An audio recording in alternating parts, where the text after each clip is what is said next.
Welcome to my YouTube channel. In this video we are going to discuss the most famous culture relics that has been restored by China. So let's start our video without wasting time. Actually, there's a lot. Traditionally, China has been renowned for the preservation and restoration of its own ancient relics. However, in recent times, China has taken on a new role. As the country's expertise in cultural heritage restoration has evolved, it has begun to share its knowledge and techniques beyond its borders. Chao Say Tevoda, which means prolific grandchildren of a deity, is a temple east of the famous Angkor Thom in Cambodia. It was first built in the mid-12th century, which was the golden age of the Khmer civilization. However, the temple did not bear the test of time well and was shattered apart. In 2000, China decided to help the Cambodian government restore the temple. Chao Say Tevoda, after restored according to Chinese experts in the field, they face the challenge of assembling over 4,000 scattered pieces of the temple.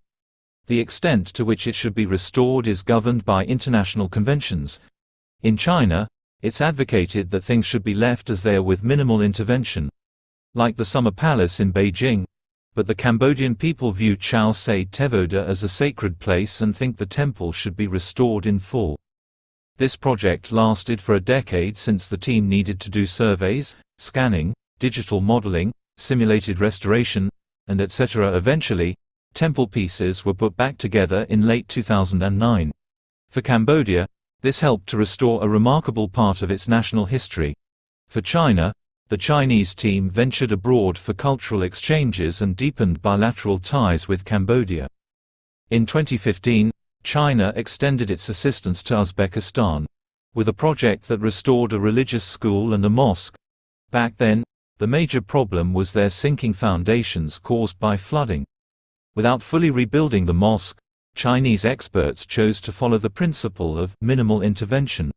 The team first removed the existing water hazards, then adjusted the building structure gradually to reinforce the most dangerous parts while controlling other water hazards. The Hasan Murad Kushbegi Mosque Square resoted with traditional techniques. This strategy received high praise from Uzbek experts and international cultural heritage organizations. The successful restoration also received high regard from the local government. In May 2015, a devastating earthquake struck Nepal, damaging the famous Dharahara Tower, which was a part of Kathmandu's architecture recognized by UNESCO. To save this building, Nepal government asked the restoration team from China for help. After communicating with local experts, the team first cleared all components buried in the rubble and reused as much of the original components as possible. Then they used 3D scanning, digital modeling, drone aerial photography, and virtual assembly.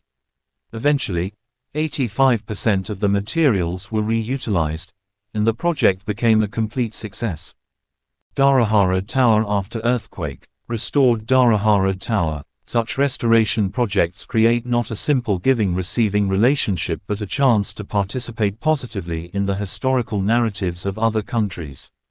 In many ways, it's a cultural heritage of diplomacy with Chinese characteristics.